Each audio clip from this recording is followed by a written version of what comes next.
Bello, où tu as mis le public? Hein? Où tu as mis le public? Non, il faut le prendre. Non, ça, c'est pas public. Non, c'est pas que tu es rentré sans la peine. Va, tu vas là-bas tout de suite. Mesdames et messieurs, je vous demande de faire du bruit pour monsieur Wallace! Wow! Il est là. Bonsoir Abidjan! Wow! Je suis content d'être à la maison, enfin. Vous m'aviez tous manqué. Je viens d'arriver en Côte d'Ivoire ce matin. J'étais au Bénin hier, au Bénin. Est-ce qu'il y a des Béninois ce soir? Ah, ça m'arrange pas. Ils sont extraordinaires, les Béninois, je vous jure. Au Bénin, tout ce que tu dis, le public rigole. Tout ce que tu dis. Je suis rentré, j'ai dit bonsoir Cotonou. Ils ont dit, tu as compris la blague? Il a dit bonsoir Cotonou. Eh, il est vraiment fort. J'adore les Béninois. Bonsoir. Ah, tu fais quoi? Le vieux. Alors, tu es ivoirien, toi? Oui. Moi, je suis ivoirien, bien sûr. Depuis quand ça? Le vieux, en fait, je n'ai pas fait mon sketch. Le vieux, tu as vieilli, hein? Pourquoi? Je suis le plus portant de tous ceux qui veulent se présenter. Je te dis ça, je suis en forme. Moi, le vieux, je t'ai déjà dit, je ne parle pas de politique. Vous voulez me mettre dedans forcément. De toutes les façons. Moi, je suis ivoirien. Mon papa, quand il est arrivé en Côte d'Ivoire, là, il était ivoirien. Ah. Mon papa est arrivé en Côte d'Ivoire, Houphouët-Boigny n'était même pas encore président. Alors, tu es ivoirien avec cette couleur de peau? Ah, je comprends. Je vais t'expliquer. Tu connais l'Harmattan? C'est l'Harmattan? Sinon, j'étais noir. Alors, mais si c'est l'Harmattan, je dirais quoi de mon épouse Fantabé alors? Il ne parle pas de politique. Il ne parle pas de politique. Non, c'est bon. Faut ici, dans mon maquis, il faut respecter les aînés. Tu as compris? Hein? C'est quelle voix il faisait là? C'est quelle voix tu faisais toujours? C'était Ouattara. Mes chers enfants. Pardon, faut t'asseoir, pardon. C'est un petit maquis, on n'a pas encore évolué, hein? Faut t'asseoir. C'est le sentinelle, c'est le. Faut. Le président Ouattara a failli gâter mon spectacle. Je vous ai dit, j'aime pas parler de politique.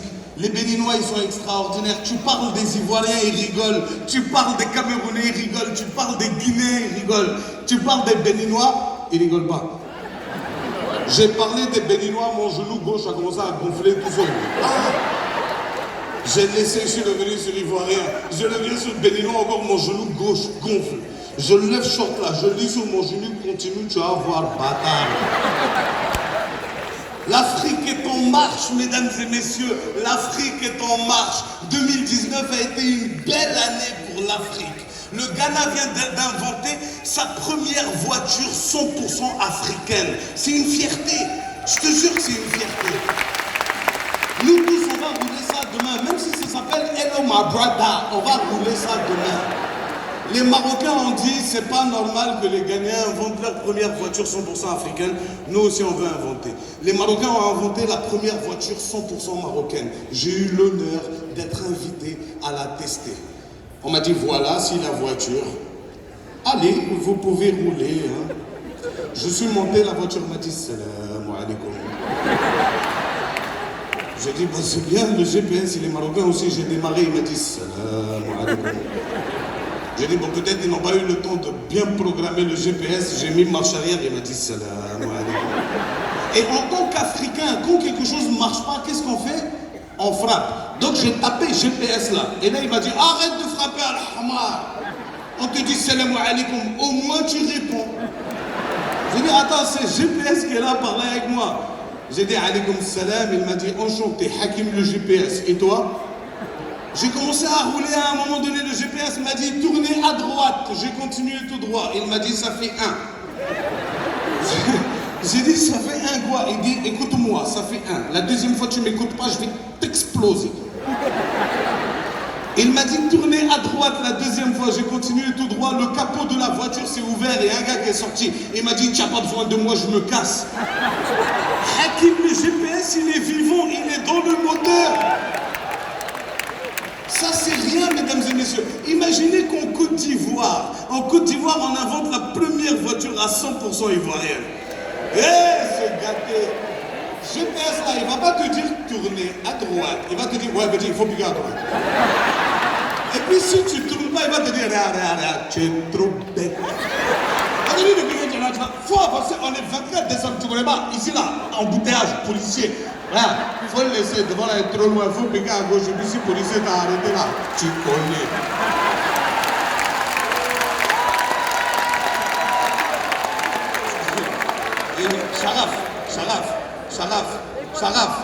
Sharaf, je suis en train de tuer un. Tu as vu ça? Je me présente mon ami libanais. J'ai décidé de ne pas parler des Libanais cette année. Non. Bon, ok, je vais en parler.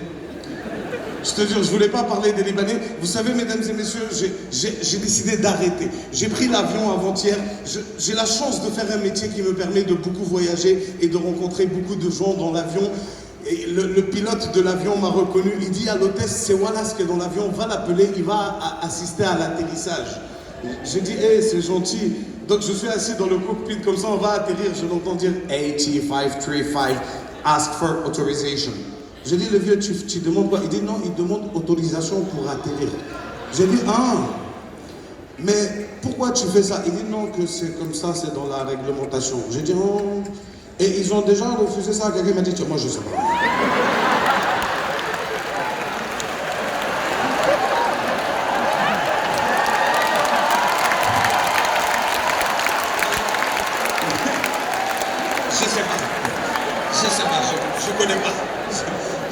Je connais pas.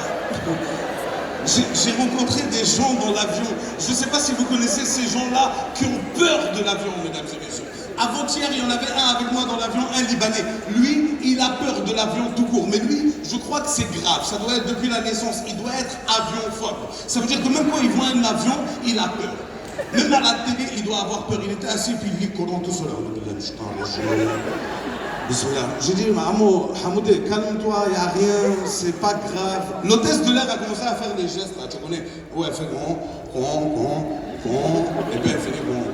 Donc, il dit, Wallace, elle fait quoi comme ça? J'ai dit, non, Hamoudé, il ne faut pas avoir peur.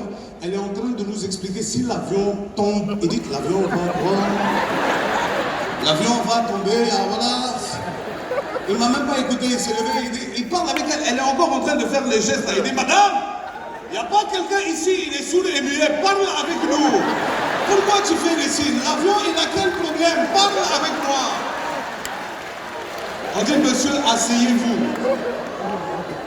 Le problème, c'est qu'il était assis dans les issues de secours. Je ne sais pas si vous savez, dans les issues de secours en classe CFA, en classe éco, quand tu es assis...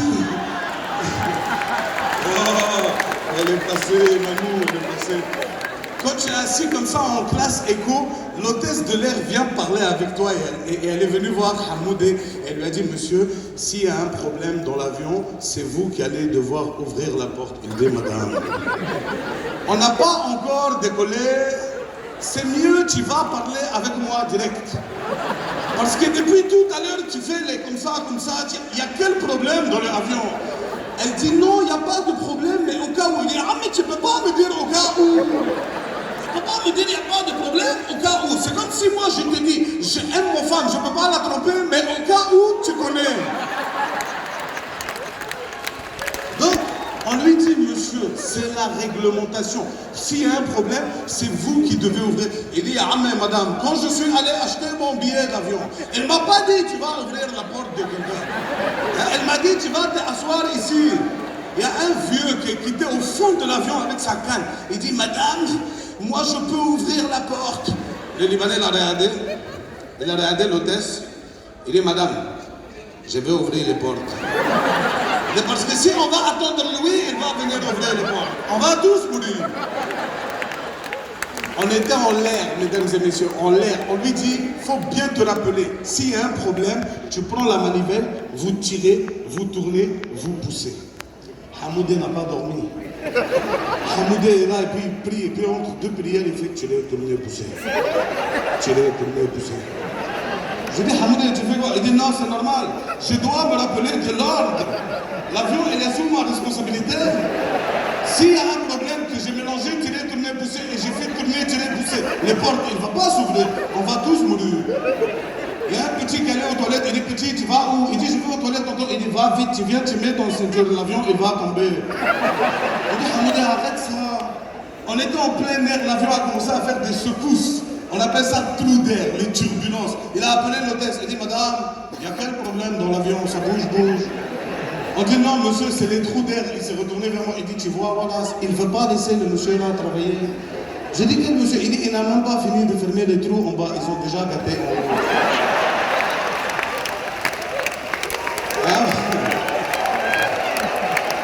Moi, je ne parle pas de politique.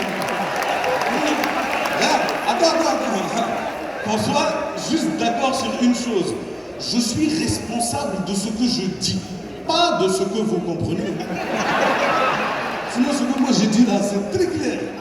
Donc à un moment donné, vraiment, l'avion a commencé à beaucoup bouger. Il y a eu une petite fille qui était à côté de Hamoudé qui a commencé à pleurer. Lui-même, on donnait ses coups d'envoi, il attendait. Il a commencé à pleurer. Et puis il y a une femme derrière, dans un vrai trou d'air, elle a crié, Jésus! Hamoudé a tiré. Je dis, Hamoudé, tu fais quoi? Il dit, laissez-moi. Wallah, j'ai appelé un mari et puis Joseph pour tourner et pousser. Merci à Abidjan! C'est bon. C'est bon. Félicitations. Chacun qui en est. Voilà. Si tu n'as pas vu, tu peux dévier. C'est bon. Non, je vais tourner avec Voilà. Non, viens t'asseoir. C'est bon. Hein? Voilà. Voilà, il est bon, non? Il est bon. Moi, vraiment, Antoine, je crois qu'il a tout fait. Je vais dire quoi? Quels sont ceux qui sont au pouvoir dans ce pays-là? C'est qui? C'est qui? C'est pas Djoula. C'est pas Djoula. Ça connaît Djoula, il parle comme ça. Moi, je connais mon côté. Il y a un côté Tita Bété. Mon cousin, Dakouri. Prestataire de l'état de service.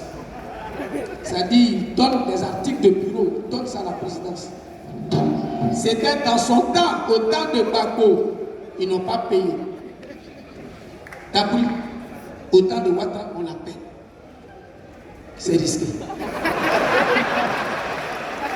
Ça fait dire, Dakouri, on t'appelle le trésor, va, il dit, quel est le trésor?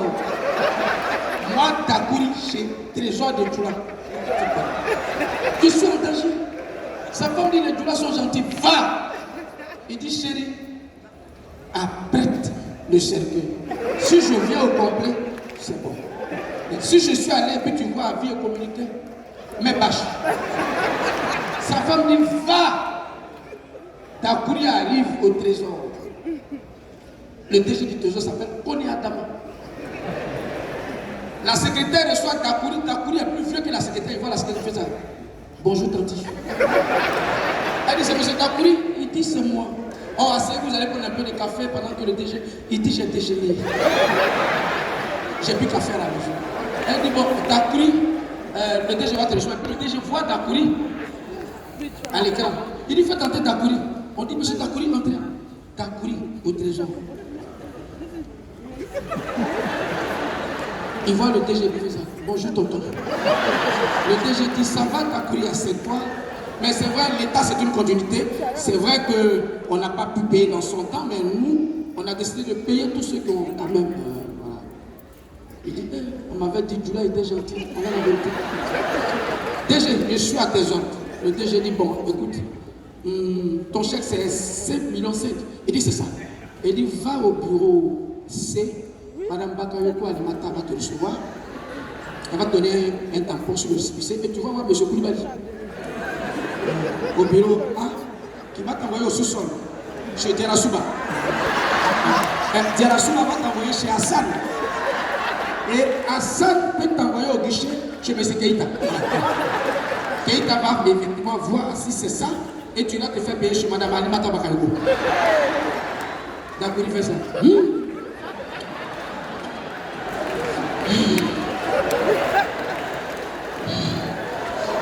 Le pays a changé. Ou bien c'est parce que je suis bêté. Mon chèque est dans Djoulabougou comme ça. Ça dit, à part eux, il n'y a plus à tenir encore. Bonjour 2020, je vous aime, c'était moi.